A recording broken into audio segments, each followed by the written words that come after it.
პირველ რიგში გეტყვით იმას, რომ რუსთაველი უკვე გადაიკეტა, აქ რამდენიმე მსვლელობის წარმომადგენლებმა მოიყარეს თავი და ახლა გვესმის ზუსტად ის მანიფესტი, რომელსაც კითხულობენ მრავალფეროვნების მარშის წარმომადგენლები, რაც შეეხება მრავალფეროვნების მარშს და მის იდეას, ეს სწორედ იმ იდეას ეძღვნება, რომ საქართველო ყოველთვის იყო მრავალფეროვანი ეთნიკური და რელიგიური თვალსაზრისით და რომ ეს ადამიანები უკვე ძალიან დიდი ხანია, რომ იბრძვიან საქართველოს ევროპული მომავლისთვის, საქართველოს ევროკავშირში გაწევრიანებისათვის, რადგან ეს ყველაფერი არის საქართველოს თითოეული მოქალაქის თითოეული მაცხოვრებლის მნიშვნელოვანი და უდიდესი არჩევანი, რომლის წართმევასაც არც ერთი მათგანი არავის არ აპატიებს და სწორედ ეს იდეა იყო მთავარი ამ მსვლელობის. Ჩემთან ერთად არის ოქთაი ქაზუმოვი, რომელიც იყო ერთ-ერთი მონაწილე სწორედ ამ მსვლელობის და აუცილებლად უნდა გკითხოთ იმ იდეასთან დაკავშირებით, იმ ღრმა იდეასთან დაკავშირებით, რომელიც საფუძვლად დაედო ამ მარშს, ზუსტად მრავალფეროვნებისა და იმ სიჭრელის თვალსაზრისით, რომლითაც გამოირჩევა საქართველო მისი არსებობის განმავლობაში, როგორი არის თქვენი მთავარი სათქმელი და კიდევ ერთხელ რომ შევახსენოთ მაყურებელს ის ძირითადი მოთხოვნები, რომელიც აქვს ყველა მსვლელობას, ყველა მარშს და ზოგადად აქ შეკრებილ ადამიანებს. საქართველოს როგორც უმცანეს არის მრავალფეროვანი ქვეყანა, მრავალფეროვანი ეთნიკური შემადგენლობით, რელიგიური შემადგენლობით, კულტურული მრავალფეროვნებით და ასე შემდეგ და ჩვენ გვესახება ამ ყველაფრის ძალიან კარგი ასახვა თუნდაც ევროკავშირში, როდესაც თითოეული მოქალაქის ეს მრავალფეროვანი, ასე ვთქვათ, მრავალფეროვნებაც არის დაცული და გარანტირებული და ასევე თანასწორობა არის უზრუნველყოფილი, რაც ვერ მიიღწა ქართული ოცნების ხელისუფლების პირობებში და არც უკვე de facto ესე იგი ხელისუფლების პირობებში. Დღევანდელი მარში ზუსტად ხაზგასმით არის მრავალფეროვნების მარში, რომელიც ამ კულტურულ, რელიგიურ, ეთნიკურ სხვაობებს ერთად აქცევს და ჩვენ ხაზგასმით ვამბობთ, რომ ვდგავართ საქართველოს უსაფრთხოების საგუშაგოზე, სადარაჯოზე და ჩვენ მივდივართ ევროპისკენ. ევროპა არის ამ ყველაფრის დაცულობის, მშვიდობის მართლას, ნამდვილი მშვიდობის, სამართლიანი მშვიდობის გარანტი. დღეს აქ მანიფესტი იქნა წაკითხული, რომლის პირველი მოთხოვნა იყო, რომ ესე იგი თავისუფლება რეჟიმის პატიმრებს და მეორე გახლავთ, რა თქმა უნდა, ხელახალი არჩევნების დანიშვნა, რომელიც არის აუცილებელი და მთლიანად ეს ორი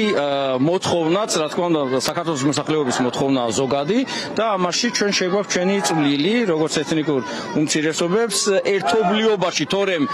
წარმომადგენლები ყოველთვის ვიყავით აქ, მაგრამ დღეს ამის ხაზგასმა ფიქრობ არის ძალიან მნიშვნელოვანი, იმიტომ რომ სწორედ ქოცური აზროვნება, რუსული აზროვნება აერთფეროვნებს ყველაფერს და ჩვენ არა, ჩვენ ვართ მრავალფეროვანი და ამაში სწორედ ჩვენი სიძლიერე, მშვენიერება და ასე შემდეგ. ბატონო, ძალიან დიდი მადლობა უსმენთ ოქთაი ქაზუმოვს, რომელიც აცხადებს, რომ ქოცური მენტალიტეტია საზოგადოების გაერთფეროვნება, თუმცა საქართველო არის მრავალფეროვანი, საქართველო არის ჭრელის წარმოადგენს ყველა ადამიანის ინტერესებს და აქედან გამომდინარე ახლა აქ შეკრებილი ადამიანების მთავარი მოთხოვნები რჩება უცვლელი იმასთან დაკავშირებით, რომ ყოველ მიზეზს გარეშე უნდა გათავისუფლდნენ რეჟიმის პატიმრები და რასაკვირველია, უნდა დაინიშნოს ახალი არჩევნები, ახალი ცენტრალური საარჩევნო კომისიის პირობებში და რასაკვირველია არა გიორგი კალანდარიშვილის პირობებში. მე მაყურებელს კიდევ ერთხელ შევახსენებ იმას, რომ ახლა უკვე გადაკეტილია რუსთაველი, აქ ელოდებიან სხვა მარშის წარმომადგენლებსაც, თუმცა სხვადასხვა მარშის წარმომადგენლები აქ უკვე შეერთდნენ და ისინი კვლავ აგრძელებენ სკანდირებას, ასევე მრავალფეროვნების მარშის წარმომადგენლებმა სხვადასხვა ტიპის ბანერები დატოვეს ნაძვის ხესთან და მათ ასევე წაიკითხეს მანიფესტი, რითაც კიდევ ერთხელ გაუსვეს ხაზი იმას, რომ ჩვენი ქვეყანა ყოველთვის ირჩევს და ირჩევდა და მომავალშიც აირჩევს ევროპას, ევროკავშირს, ამას კი ვერასოდეს ვერავინ ვერ შეცვლის. მე მოგასმენინებთ აქ შეკრებილი ადამიანების პოზიციას, რადგან აქ ძალიან მრავალფეროვანი ადამიანები არიან წარმოდგენილი არაერთი სათქმელითა და არაერთი პოზიციით. აქ ასევე ჩვენ როდესაც მოვყვებოდით მრავალფეროვნების მარშს, იმყოფებოდნენ მათ შორის თავისუფალი უნივერსიტეტის წარმომადგენლები და მათი ეს შეერთების წერტილი იყო რესპუბლიკის მოედანი, თუმცა საბოლოო ჯამში ყველამ გადმოინაცვლა დედაქალაქის მთავარ გამზირზე. მე ახლა მოქალაქეების პოზიციას მოგასმენინებთ, მაგალითად აი სიმბოლურად მოვედით აქციის მონაწილეებთან, რომლებიც წარმოდგენილები არიან საქართველოსა და ევროკავშირის დროშებით და მე ორივეს ერთობლივ პოზიციას მოგასმენინებთ. აი მაგალითად დღეს გავრცელეს განცხადება არასამთავრობო სექტორის წარმომადგენლებმა, რომლებმაც ძალიან მძიმე დარღვევებზე ისაუბრეს აქტივისტების, მშვიდობიანი დემონსტრანტების დაკავების პროცესში, მათ შორის ძალადობაზეც ეს ყველაფერი არის ყველასთვის ცნობილი, თუმცა მიუხედავად ამისა არ ცხრება მუხტი და მოქალაქეები მათ შორის თქვენს ყოველდღიურ რეჟიმში გამოდიხართ რუსთაველის გამზირზე და ძალიან საინტერესოა ის ფაქტიც, რომ როგორც აღმოჩნდა ქართულ საზოგადოებას არასოდეს არაფრის ეშინია, როდესაც საქმე მიდგება საქართველოს ევროპულ ინტეგრაციაზე. როგორი არის თქვენი სათქმელი საზოგადოებისთვის? პირველ რიგში რასაც ვიტყვი არის ის, რომ მინდა საზოგადოებამ, თითოეულმა საზოგადოების წევრმა კარგად გაიაზროს, რომ ის ადამიანები, რომლებიც ცემეს, რომლებიც ციხეში გამოამწყდიეს, ჩვენს გამო იყვნენ აქ, ჩვენს გამო იდგნენ აქ და ჩვენს გამო არიან ამ მდგომარეობაში ახლა. ამიტომ ძალიან მნიშვნელოვანია ჩვენი წელიწადსხმისგებობა, ჩვენს თავზე ავიღოთ და გავიაზროთ, რომ ახლა მხოლოდ ჩვენ საკუთარ თავების გადასარჩენად არ ვიბრძვით.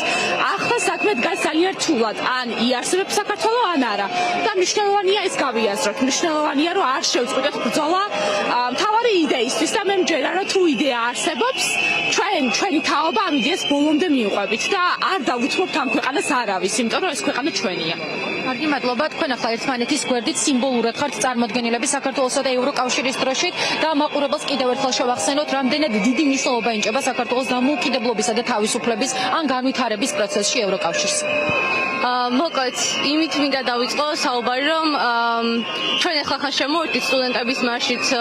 დღევანდელ აქციას და მინდა ვთქვა პირველ რიგში ის, რომ სანამ უშუალოდ ევროკავშირს შევეხებოდე, არანაირი მნიშვნელობა არ აქვს კონკრეტულად ეკუთვნით თუ არა რომელიმე მარშს და რომელიმე ესე ვთქვათ